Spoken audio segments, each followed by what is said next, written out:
दोस्तों, किसी महान व्यक्ति ने कहा है कि आवाज ऊंची हो तो कुछ लोग सुनते हैं, लेकिन अगर बात ऊंची हो तो बहुत सारे लोग सुनते हैं। नमस्कार दोस्तों, बुधा पिलर यूट्यूब चैनल में आपका स्वागत है। इससे पहले कि आप इस कहानी में खो जाएं, आपसे गुजारिश है कि इस चैनल को सब्सक्राइब और रीच के लिए लाइक, शेयर और कमेंट करना ना भूलें। दोस्तों, जब हम ये सोचते हैं कि जो हुआ वो अच्छा नहीं हुआ, ऐसा नहीं होना चाहिए था, यदि मैं कोई तरकीब या कोई उपाय अपना लेता तो ऐसा नहीं होता, यदि मैंने किसी से सलाह ही ले ली होती या फिर खुद की सूझबूझ का इस्तेमाल किया होता तो आज मुझे ये परेशानियां नहीं उठानी होती, मैं आज इस तरह से तकलीफों में नहीं रहता। इस प्रकार हम खुद को कोसने लगते हैं, खुद को दुखी करने लगते हैं। मैं आपको बता दूं कि इस तरह का पश्चाताप करने से आपको कोई लाभ नहीं होने वाला। आप चाहे कितने भी हाथ पैर मार लें, चाहे आप लाखों कोशिशें कर लें, लेकिन आप अपने अतीत को बदल नहीं सकते, क्योंकि इस तरह के विचार केवल चिंता पैदा करते हैं। लेकिन यही चिंता अर्थात यही पश्चाताप हमारे लिए बहुत लाभदायक भी साबित हो सकता है। अब आप में से कई लोग ये सोच रहे होंगे कि भला जो बीत गया, यदि हम उस पर सोच विचार कर रहे हैं तो ये हमारे लिए कैसे लाभदायक हो सकता है। हम तो पहले ही मुसीबत में हैं, हम तो पहले से ही तकलीफ में हैं, तो ऐसे में यह हमारे लिए कैसे फायदेमंद हो सकता है। दोस्तों, अगर आप उन गलतियों से सीख कर खुद को बदलने का प्रयास करें तो आप अपना आने वाला भविष्य खुद ही बदल सकते हैं, उसे संभाल सकते हैं। अगर अतीत की गलतियों से सीख लेकर खुद को बदलने का प्रयास किया जाए तो सही मायने में वही पश्चाताप कम होता है। आज की जो बौद्ध कहानी मैं आपको सुनाने जा रहा हूं, इस कहानी के माध्यम से मैं आपको कुछ ऐसे तरीके बताने वाला हूं जिन तरीकों को अपनाकर आप अपने जीवन में इस प्रकार के पश्चाताप से बच सकते हैं। आप अपनी अतीत की गलतियों को भुलाकर अपने आप को एक नया इंसान बन सकते हैं। जो लोग खुद पर संदेह करते हैं, जो अपने ही विचारों में उलझे रहते हैं, जिन्हें उनकी अतीत की गलतियां परेशान करती रहती हैं, उनके लिए ये एक वरदान साबित हो सकता है। एक समय की बात है, एक नगर में एक युवक रहता था जो अपने कर्मों से बहुत परेशान था। उसने 30 साल बहुत मेहनत की, लेकिन उसके बाद भी उसे अपने कर्मों का फल नहीं मिला, जिस कारण वह अंदर से बहुत निराश हो चुका था। वह अंदर से पूरी तरह से टूट चुका था, जिस कारण उसने संन्यास ग्रहण कर लिया। उसने सोचा कि मैं अपने संसारी जीवन में तो कुछ ना कर सका, लेकिन मैं अपने सन्यासी जीवन में अवश्य कुछ ना कुछ प्राप्त करके ही रहूंगा। मैं सत्य की खोज किसी भी कीमत पर करके ही रहूंगा। देखते ही देखते करीब 5 वर्ष बीत गए, लेकिन अब तक उसका अपने मन पर कोई नियंत्रण नहीं था। जब भी वह भिक्षा मांगने किसी नगर में जाता और वहां पर यदि उसकी नजर किसी सुंदर स्त्री पर जाती तो उसके मन में कामुक विचार उठने लगते थे। और जब भी वह शांत होता और अकेले कहीं पर बैठता तो उसे खुद पर क्रोध आता, उसे खुद पर पश्चाताप होता, और तब वह यह सोचता कि आखिर मैं सन्यासी क्यों बन गया। जब मैं अपने मन पर नियंत्रण ही नहीं पा सकता तो मेरे इस सन्यासी जीवन का क्या फायदा।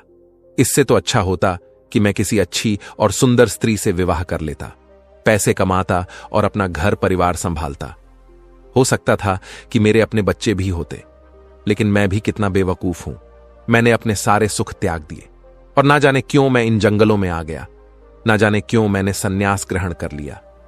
इसी प्रकार के कई सारे विचार उसके मन में उठने लगे थे और इन्हीं विचारों के कारण उसके मन में नकारात्मकता पैदा होने लगी थी, जिस कारण वह छोटी छोटी बातों पर क्रोधित हो जाता। वह अपने आप को कोसने लगता। जब भी वह किसी सफल सन्यासी को देखता तो उसके मन में जलन पैदा होने लगती और वह उन्हें नीचा दिखाने के लिए हर मुमकिन प्रयास भी करता। इसी प्रकार के कई तरह तरह के विचार उसे परेशान करने लगे थे और अब वह और भी ज्यादा चिंतित रहने लगा था। उसने खाना पीना पूरी तरह से त्याग दिया था। एक दिन रात्रि के वक्त वह आश्रम के बाहर बैठकर रो रहा था और रोते रोते उसने यह तय किया कि वह अपना जीवन समाप्त कर देगा। यह सोचकर वह आश्रम से निकल गया और एक पर्वत की चोट पर चला गया। रोते रोते वह यह सोच रहा था कि मैं चाहकर भी अब अपनी पुरानी जिंदगी में वापस नहीं लौट सकता, क्योंकि मैंने सबके सामने संन्यास ग्रहण किया है। और एक बार संन्यास ग्रहण करने के बाद इंसान का घर परिवार सब कुछ छूट जाता है। ऐसा सोचता हुआ वह उस पर्वत से नीचे की ओर देख रहा था। उसकी आंखों से आंसू बह रहे थे, लेकिन अब भी उसके मन में तरह तरह के विचार उत्पन्न हो रहे थे। वह अब भी यही सोच रहा था कि यदि मैंने अपने जीवन में सही निर्णय लिए होते तो आज मुझे यह दिन ना देखना होता। रोते हुए अपने कदम आगे बढ़ाने ही वाला था कि तभी उसे एक आवाज सुनाई दी। कोई उसे चिल्लाकर यह कह रहा था, भंते, रुक जाओ, जहां छोड़ कर जा रहे हो वापस वहीं से शुरुआत करनी होगी, इसलिए एक बार फिर सोच लो। यह आवाज सुनकर वह सन्यासी रुक गया। उसने पीछे घूमकर यहां वहां देखा, लेकिन उसे वहां पर कोई भी दिखाई नहीं दिया। तभी उसने जोर से चिल्लाकर कहा, कौन हो तुम? तभी उसकी नजर एक बूढ़े बौद्ध भिक्षु पर गई और उन्हें देखकर वह सन्यासी और भी क्रोधित हो उठा और कहने लगा, कौन हो तुम और मुझे क्यों रोकना चाहते हो? तभी वह बूढ़ा बौद्ध भिक्षु उस सन्यासी से कहता है, भंते, मैं तो बस इतना ही कह रहा हूं कि तुम जहां छोड़कर जा रहे हो तुम्हें वापस वहीं से शुरुआत करनी होगी, इसलिए निर्णय लेने से पहले एक बार फिर सोच लो, कहीं तुम फिर से गलत निर्णय तो नहीं ले रहे। तभी वह सन्यासी क्रोधित होकर उन बौद्ध भिक्षु से कहता है, आपको क्या लगता है कि मैं बार बार यही गलतियां करूंगा? मैं मानता हूं कि मैंने अनजाने में गलतियां की हैं, और इसका मतलब यह नहीं है कि बार बार मैं यही गलतियां दोहराते रहूंगा। मैंने अपनी गलतियों से बहुत सीख ली है, लेकिन अब मैं उन गलतियों को ठीक नहीं कर सकता। अब मैं उन्हें बदल नहीं सकता, इसलिए मैंने बहुत सोच समझकर यह फैसला लिया है।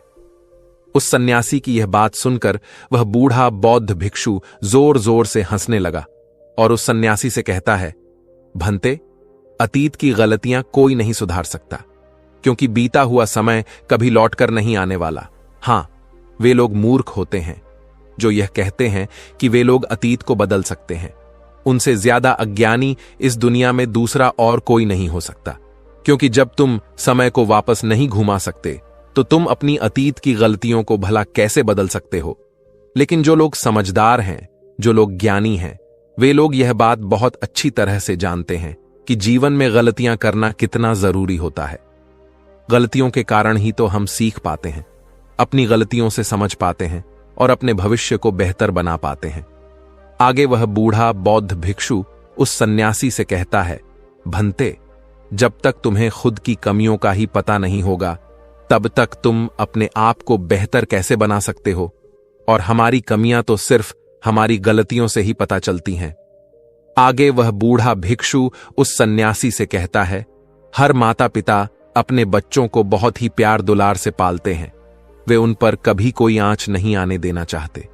वे यह नहीं चाहते कि उनका बच्चा कभी कोई गलतियां करे और उसे कोई तकलीफ हो, लेकिन वह यह भूल जाते हैं कि जीवन एक युद्ध का मैदान है, जहां हम खुद अपनी गलतियों से सीखते हैं और एक योद्धा बनते हैं।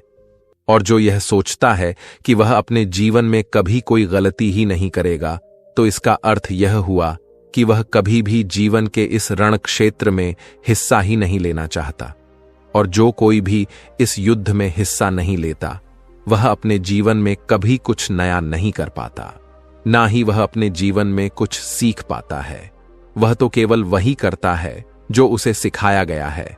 और जो व्यक्ति इस युद्ध भूमि में हिस्सा लेता है, वह यह अच्छी तरह से जानता है कि उसे कई बार गिरना होगा, कई बार संभलना होगा, लेकिन उसे रुकना नहीं है, बल्कि उसे चलते रहना है, क्योंकि जीवन चलते रहने का नाम है। इस पर वह सन्यासी और भी क्रोधित हो उठता है और बौद्ध भिक्षु से कहता है, आखिर तुम कहना क्या चाहते हो?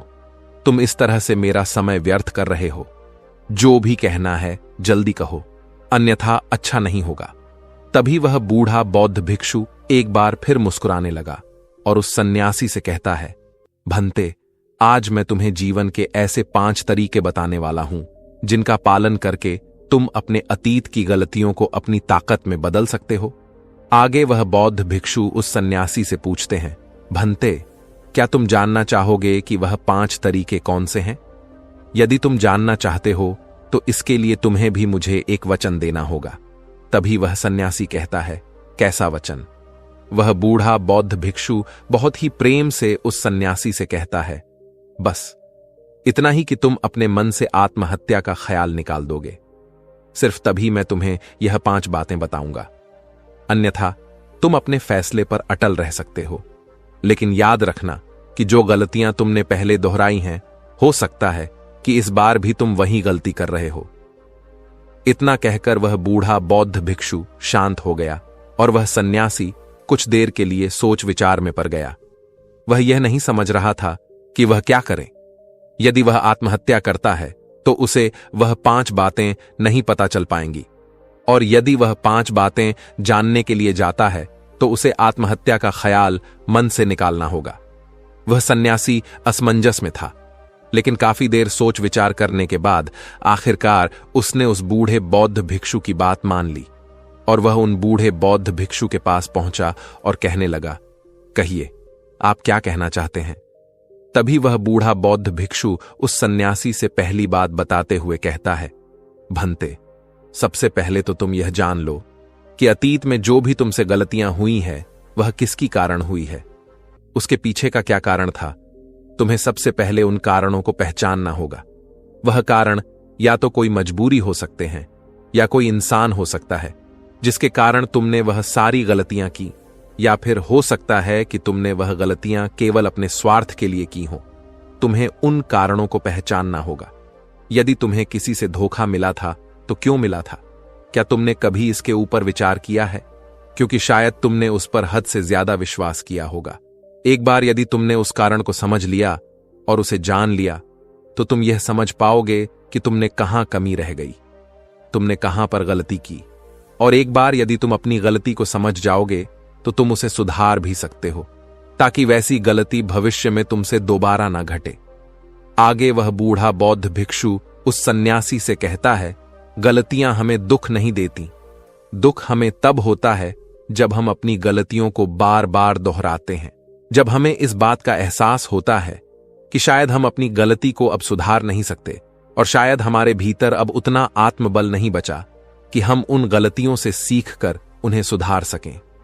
जब हमें खुद पर संदेह होने लगता है, खुद पर संशय होने लगता है, तब हमें दुख होता है। किंतु एक बार, केवल एक बार यदि तुम यह समझ जाओ कि गलती करके जब हम उससे सीख लेते हैं और उस गलती को सुधारने का हर मुमकिन प्रयास करते हैं, तो हमारे भीतर एक विश्वास जाग उठता है और फिर हमें कभी कोई दुख नहीं परेशान करता। इसीलिए हमें किसी भी गलती के पीछे का कारण जानना बहुत आवश्यक होता है, और इसके लिए तुम चाहो तो खाली बैठकर चिंतन कर सकते हो। यह इतना मुश्किल भी नहीं है। एक बार अगर उस गलती के पीछे की वजह तुम्हें समझ में आ जाए, तब दूसरा तरीका काम आता है। जब हम गलती के पीछे की वजह को जान जाते हैं, उसे समझ जाते हैं, तो उसके बाद हमें खुद से एक सवाल करना चाहिए, और वह सवाल यह है कि गलती करने से पहले हम कैसे इंसान थे, और यह गलती करने के बाद हमारे अंदर क्या परिवर्तन हुआ है। क्या हमने अपनी गलती से कोई सीख ली है या नहीं, और यदि सीख ली तो फिर हमने अपने बारे में क्या क्या जाना। आगे वह बूढ़ा बौद्ध भिक्षु उस सन्यासी से कहता है, भंते, यदि तुम इस प्रकार खुद से सवाल करोगे तो तुम पाओगे कि तुम्हारे जीवन में कुछ नए अनुभव जुड़ गए हैं, और यह अनुभव तुम्हें आगे ले जाएंगे, क्योंकि यह जीवन में आगे बढ़ने के लिए तुम्हारी बहुत मदद करेंगे। तुमने देखा होगा कि जब किसी को जीवन में धोखा मिलता है तो अधिकांश लोग केवल यह सोचते हैं कि आखिर इसमें हमारी क्या गलती थी, लेकिन वह इस वास्तविकता को नहीं देख पाते कि आज तुम्हें धोखा मिला है तो क्यों मिला है। क्योंकि आप एक संवेदनशील इंसान हैं, और जब आप ज्यादा संवेदनशील हो जाते हैं तो ऐसी स्थिति में आपकी संवेदनशीलता ही आपके धोखे का कारण बनती है, और यही आपकी गलती है। और जब आपको अपनी गलती के बारे में पता चल गया तो आपने यह भी सीख लिया कि आपकी गलती थी। अगर तुम एक बार अपने बारे में निरीक्षण करना शुरू करोगे तो अपने बारे में तुम्हें बहुत सी अद्भुत बातें पता चलेंगी, और तब तुम खुद ही आश्चर्यचकित हो जाओगी, क्योंकि तुम खुद के बारे में और अधिक जानने लगोगे। इसलिए खुद का निरीक्षण करना अति आवश्यक है। आगे वह बूढ़ा बौद्ध भिक्षु उस सन्यासी से तीसरी आदत बताते हुए कहता है, तीसरे तरीके में हम खुद से संकल्प करते हैं। हम यह दृढ़ संकल्प बना लेते हैं कि हम भविष्य में दोबारा यह गलती नहीं दोहराने वाले।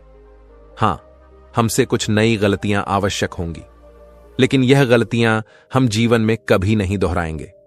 आगे वह बूढ़ा भिक्षु सन्यासी से कहता है, भनते, इस संसार में 3 प्रकार के लोग होते हैं।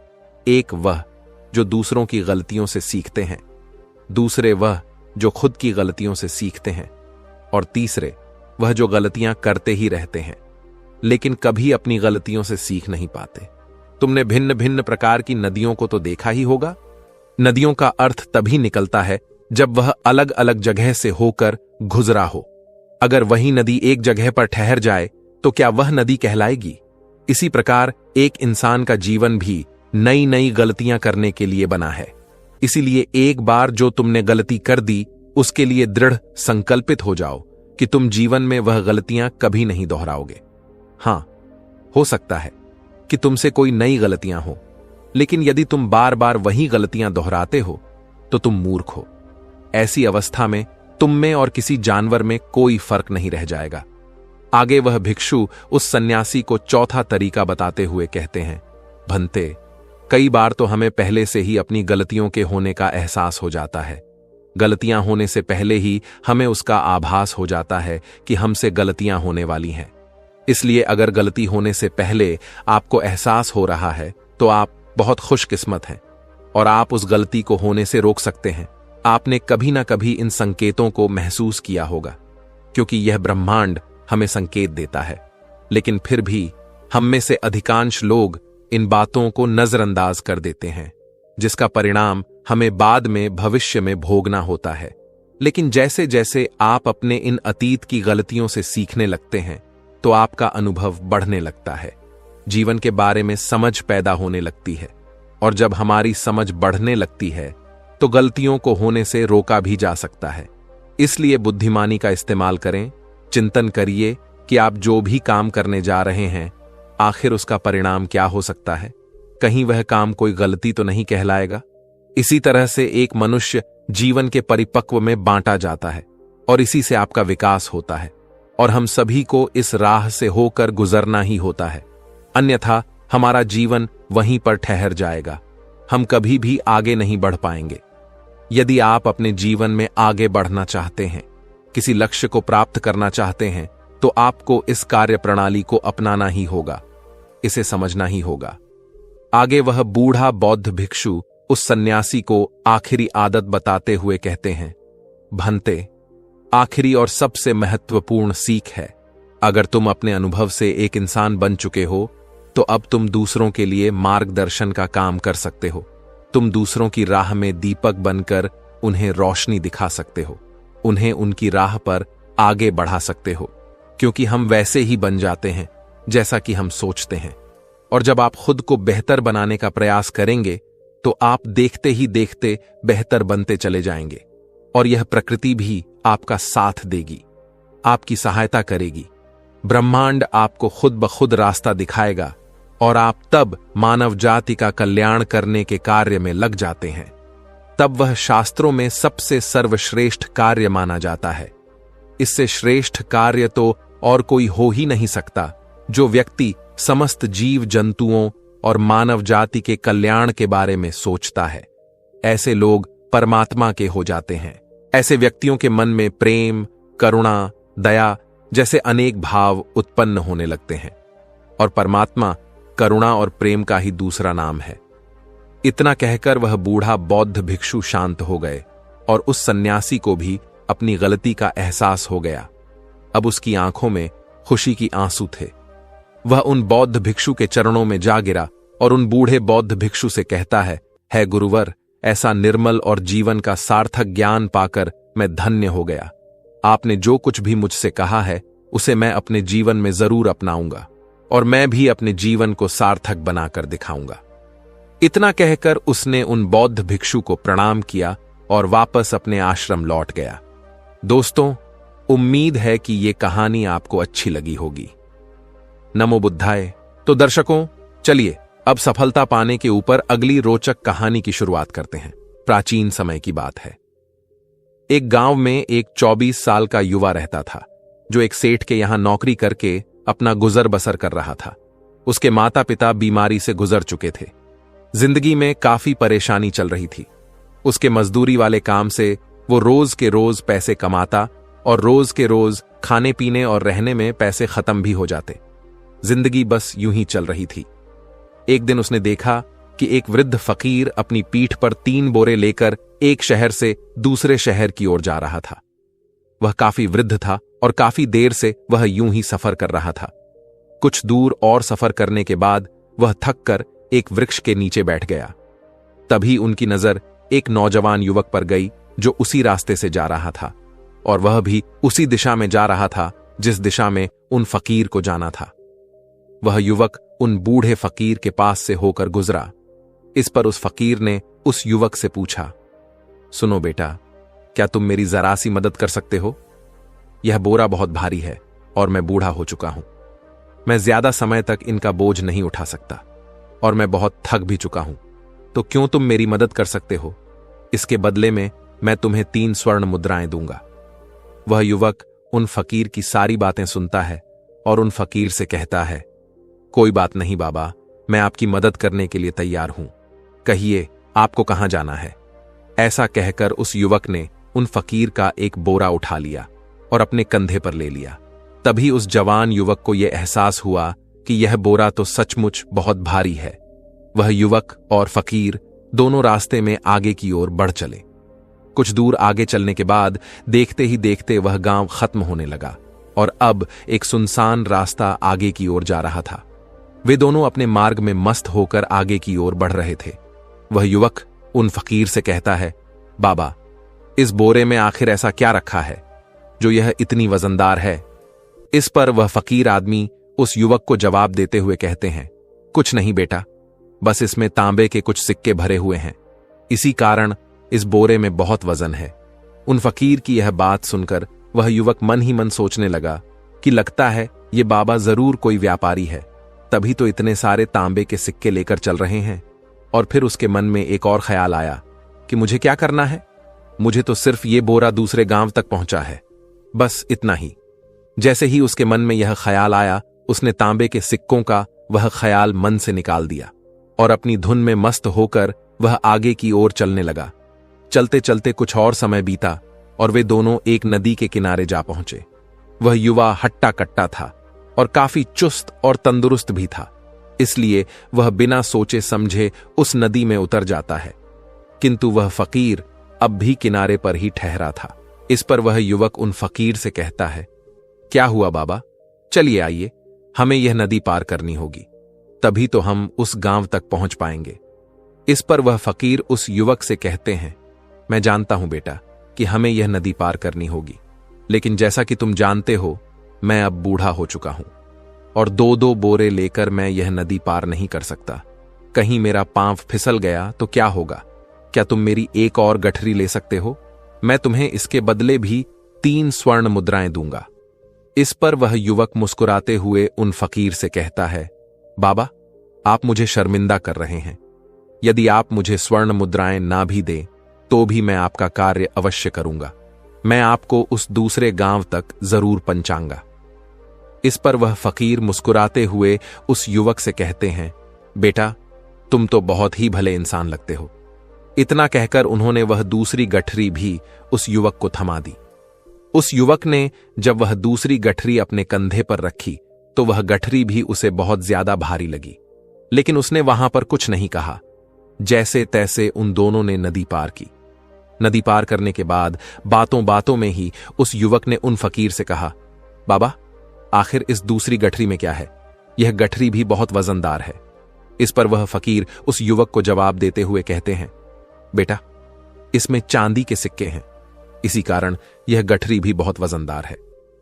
उन फकीर की यह सारी बातें सुनकर अब उस युवक का दिमाग तेजी से काम करने लगा। वह यह सोच रहा था कि एक बोरे में तांबे के सिक्के हैं और दूसरी में चांदी के। ऐसा प्रतीत होता है मानो यह फकीर बाबा कहीं दूर से आ रहे हैं और उन्होंने अपनी सारी जमीन जायदाद बेचकर यह सारे सिक्के इकट्ठे किए हैं, तभी तो वह इतना धन लेकर चल रहे हैं। लेकिन वह युवक उन फकीर से कुछ नहीं कहता और वे दोनों चुपचाप मार्ग में आगे की ओर बढ़ते चले जाते हैं। कुछ दूर आगे बढ़ने के बाद एक बार फिर एक सुनसान राह आती है उस सुनसान रास्ते को देखते ही उस युवक के मन में तरह तरह के विचार उत्पन्न होने लगते हैं। वही यह सोचने लगता है, अरे यह तो सुनसान जगह है, अगर मैं ये सिक्के लेकर यहां से भाग जाऊं तो यह फकीर कुछ नहीं कर पाएगा, और यहां पर कोई है भी नहीं जो इनकी मदद कर पाए। और वैसे भी यह बहुत सारे सिक्के हैं, मैं इनसे एक अच्छी दुकान खरीद सकता हूं, अपना नया व्यापार शुरू कर सकता हूं। और वैसे भी यह बूढ़ा फकीर अब इन पैसों का क्या करेगा, इससे अच्छा तो मैं ही इन्हें रख लेता हूं। वह युवक यह सब सोच ही रहा था कि तभी अचानक उसे खुद पर आश्चर्य हुआ। अरे मैं ये क्या सोच रहा हूं, ये फकीर बाबा ना जाने कहां से आ रहे हैं, और क्या बेच करके इन्होंने इतने सारे पैसे इकट्ठा किए होंगे। मुझे इनका फायदा नहीं उठाना चाहिए, नहीं नहीं, मुझे ऐसा नहीं करना चाहिए। उसने कुछ देर के लिए तो अपने मन के विचारों को काबू कर लिया, लेकिन कुछ देर बाद उसके मन के विचार उस पर देखते ही देखते हावी होने लगे। वह युवक 2 बोरे लेकर उन फकीर के पीछे पीछे चल रहा था, और कुछ दूर आगे चलने के बाद एक पर्वत आई। इस पर वह फकीर बाबा उस युवक से कहते हैं, बेटा यह पर्वत मैं नहीं चढ़ पाऊंगा, मैं काफी बूढ़ा हो चुका हूं और मेरे घुटनों में भी दर्द रहता है। यदि तुम मेरी तीसरी गठरी भी ले लो तो मैं तुम्हें 3 और स्वर्ण मुद्राएं दूंगा, लेकिन याद रखना इसे कहीं गिराना मत, कहीं ये गठरियां खुल ना जाए। इस पर वह युवक उन फकीर से कहता है, क्यों बाबा, आखिर इसमें ऐसा क्या है। इस पर वह फकीर उस युवक से कहता है, बेटा इसमें स्वर्ण मुद्राएं हैं। यह सुनकर वह युवक मन ही मन बहुत प्रसन्न हुआ। उसने चुपचाप वह गठरी भी उन फकीर से ले ली, और देखते ही देखते वे दोनों मार्ग में आगे की ओर बढ़ने लगे। अब वह फकीर बिना कोई वजन लिए हुए आराम से पर्वत पर चढ़ गया, किंतु वह नौजवान युवक जो पीछे था वह वजन के कारण बहुत धीरे धीरे चल पा रहा था। लेकिन जब से उसने सोने का नाम सुना था उसका मन तो छलांग मार रहा था। वह मन ही मन सोच रहा था, अगर मुझे यह सारा धन मिल जाए तो मेरा पूरा जीवन तो आराम से कट जाएगा। वैसे भी यह बाबा तो बूढ़े हो चुके हैं, भला इन्हें इतने पैसों की क्या जरूरत है, इनका जीवन तो वैसे भी कट चुका है। मैं एक काम करता हूं, ये सारे पैसे लेकर यहां से भाग जाता हूं। युवक के मन में अनगिनत विचार उठ रहे थे। उसका मन अब उसकी बुद्धि पर पूरी तरह से हावी हो चुका था, और उस युवक का मन अपनी बात को सही साबित करने के लिए कुछ भी कह रहा था। और तभी उस युवक के मन में एक और विचार उत्पन्न हुआ, और अब की बार वह युवक यह सोच रहा था कि लगता है यह फकीर बाबा कोई चोर है, वरना इनके पास इतनी सारे स्वर्ण मुद्राएं कहां से आएंगे। अगर यह कोई व्यापारी होते तो भला यह इस तरह से पैदल यात्रा तो नहीं करते, और अगर इनके पास इतने सारे पैसे थे तो यह कोई ना कोई साधन भी तो अवश्य कर सकते थे। लगता है यह कोई चोर है, और चोर से चोरी करने में भला क्या बुराई है। यह सोचता हुआ वो युवक अब उन फकीर से तेजी से आगे की ओर बढ़ रहा था, और देखते देखते वो फकीर से आगे भी निकल चुका था। और वो यह सोच रहा था कि जैसे ही इस पर्वत की ढलान आएगी मैं 3 गठरियां लेकर भाग जाऊंगा। इससे यह सारे पैसे मेरे हो जाएंगे, और मेरी गरीबी भी हमेशा हमेशा के लिए दूर हो जाएगी। मैं जो चाहूंगा मैं वो कर पाऊंगा, मेरे पास बहुत सारा धन होगा। और देखते देखते वह दोनों पर्वत की चोटी पर पहुंच गए, और अब ढलान का रास्ता शुरू होने वाला था। तभी वह युवक उन फकीर से नजरें बचाकर वह 3 गठरियां लेकर भागता हुआ आगे बढ़ गया। अब उसे अपना शरीर बहुत हल्का महसूस हो रहा था, मानो उसे उन 3 बोरों का वजन तक न मालूम चल रहा हो। काफी दूर भागते भागते किसी तरह से वह अपने आप को बचते बचाते अपने घर पहुंचा। उसके खुशी का कोई ठिकाना नहीं था। उसने सोचा, क्यों ना मैं जल्दी जल्दी इन गठरियां में से वह सारे पैसे निकाल लूं। यह सोचकर जब उसने गठरियां खोली तो पहली गठरी में उसे लोहे से जंग भरे हुए सिक्के मिले। यह देखकर उसे यकीन नहीं हुआ। उसने फटाफट दूसरी गठरी भी खोल दी, जिसमें भी उसे लोहे के जंग लगे हुए सिक्के ही मिले। यह सब देखकर वह युवक बहुत हैरान था। आखिर यह सब क्या हो रहा है? उन फकीर ने तो मुझसे कुछ और ही कहा था। अब उसने वह सोने वाली गठरी खोली और उसमें भी लोहे के जंग लगे हुए सिक्के ही निकले। यह देखकर वो युवक बहुत क्रोधित हुआ। उसने सोचा, उन फकीर ने मुझसे झूठ क्यों कहा? उन्होंने मुझसे ऐसा क्यों कहा कि एक में तांबे के सिक्के हैं, एक में चांदी के और तीसरे में स्वर्ण मुद्राएं हैं? वह यह सब सोच ही रहा था कि तभी उसकी नजर उस थैले में रखी एक पत्र पर गई। उसने वह पत्र उठाया और उस पत्र में लिखा था, यह पूरा नाटक ईमानदार व्यक्ति की खोज करने के लिए रचा गया है और मैं इस राज्य का राजा हूं। मेरी कोई संतान नहीं और इसीलिए मैंने यह षड्यंत्र रचा है ताकि मैं अपने राज्य में किसी एक ऐसे ईमानदार व्यक्ति की खोज कर सकूं जो मेरे बाद इस राज्य का राजा बन सके और इस राज्य भार को संभाल सके, जो पूरी तरह से ईमानदार हो, जिसके मन में किसी प्रकार का कोई लालच ना हो। इतना पढ़ते ही वह युवक जोर जोर से चिल्लाने लगा। वह यह जानता था कि यदि वह अपने मन के विचारों पर काबू कर लेता तो उसका जीवन संवर सकता था, लेकिन वह अपने मन के विचारों पर काबू नहीं कर पाया। दोस्तों, महात्मा बुद्ध कहते हैं कि मन ही सब कुछ है। आप जो सोचते हैं वही बनते हैं। इसलिए आपका सबसे दिग्गज दुश्मन भी आपको उतना नुकसान नहीं पहुंचा सकता जितना कि आपके मन के यह अनियंत्रित विचार पहुंचा सकते हैं। महात्मा बुद्ध कहते हैं, अपने भीतर ध्यान से देखो। हमारे भीतर जो विचार चल रहे हैं वही विचार शब्द बनते हैं और शब्द कर्म के रूप में प्रकट होते हैं। बार बार दोहराने पर कर्म बर्ताव में बदलता है और धीरे धीरे समय के साथ बर्ताव चरित्र में परिवर्तित हो जाता है और यही चरित्र हमारे भाग्य का निर्माण भी करता है। इसलिए हमें हमेशा अपने विचारों के प्रति सजग होना बहुत आवश्यक है। हमें जागरूक होना बहुत आवश्यक है। हमें यह जानना जरूरी है कि हमारे मन में किस प्रकार के विचार आ रहे हैं। आगे महात्मा बुद्ध कहते हैं कि कमजोरी हमेशा छोटे विचार से शुरू होती है। यह एक बीज के रूप में होती है और यदि इस बीज को नष्ट ना किया जाए तो यह छोटा सा विचार बहुत जल्द ही एक विशाल वृक्ष का रूप ले लेता है और हमारी बुद्धि की सोचने और समझने की क्षमता को पूरी तरह से नष्ट कर देता है। जिस प्रकार आपने इस कहानी में देखा कि किस प्रकार उस युवक का मन उस पर हावी हो चुका था और उसकी सही और गलत सोचने की क्षमता पूरी तरह से नष्ट हो चुकी थी, जिस कारण वह यह समझ नहीं पाया कि उसे क्या करना चाहिए और उसके लालच ने उसके भीतर इतनी ऊर्जा भर दी कि वह तीनों बोरे उठाकर इतनी तेजी से वहां से भागता आगे भी बढ़ गया। इसीलिए जब आपके मन में पहली बार कोई गलत विचार उत्पन्न हो तभी उसे खत्म कर देना चाहिए, अन्यथा वह विशाल वृक्ष का रूप लेगा और आपको किसी न किसी गलत राह पर ढकेल ही देगा। आप चाहकर भी उसे रोक नहीं पाएंगे। लेकिन अब आपके मन में यह प्रश्न उठ रहा होगा कि हम भला अपने मन के विचारों को कैसे नियंत्रित करें। हमारा मन तो इतना चंचल है, वह इतना शक्तिशाली है कि वह हम पर हावी हो ही जाता है। हम चाहकर भी उस पर नियंत्रण नहीं कर पाते। इसके जवाब में महात्मा बुद्ध हमें दो बातें समझाते हैं।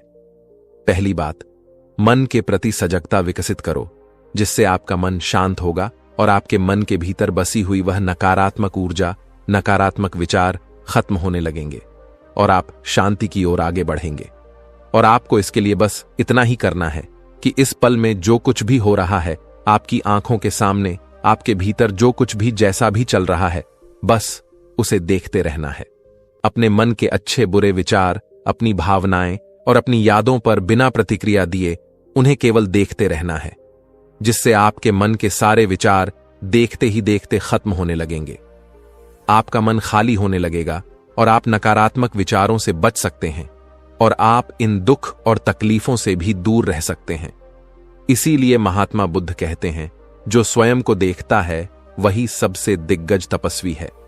अर्थात जो अपने मन में चल रहे उन विचारों को बिना प्रतिक्रिया दिए हुए केवल देखता है और उन पर कोई भी प्रतिक्रिया नहीं करता, बस उन्हें देखता और समझता है, वास्तविकता में वही मन पर नियंत्रण भी कर सकता है और वही अपना जीवन सुखी और खुशहाली तौर पर जी सकता है।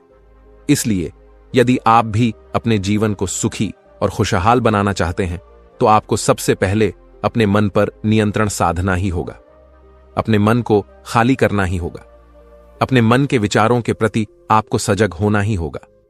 दूसरी बात, सही इरादा विकसित करो। कई बार आपने देखा होगा कि आपके मन में कुछ और होता है किंतु आप कहते कुछ और है, क्योंकि आपके मन के भीतर जो कुछ बसा है वही आपके मुख से बाहर भी निकल रहा है। लेकिन जब हमसे वह गलती हो जाती है तो उसके बाद हमारा मस्तिष्क अच्छी तरह से काम करना शुरू कर देता है।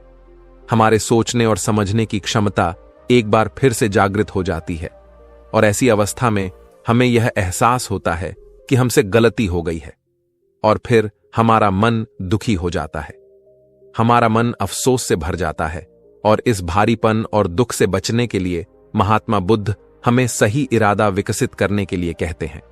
इसके लिए जब भी आप कोई कार्य करने जा रहे हो तो सबसे पहले आपको को यह खुद से पूछना चाहिए कि जो कुछ भी मैं करने जा रहा हूं इसके पीछे मेरा इरादा क्या है।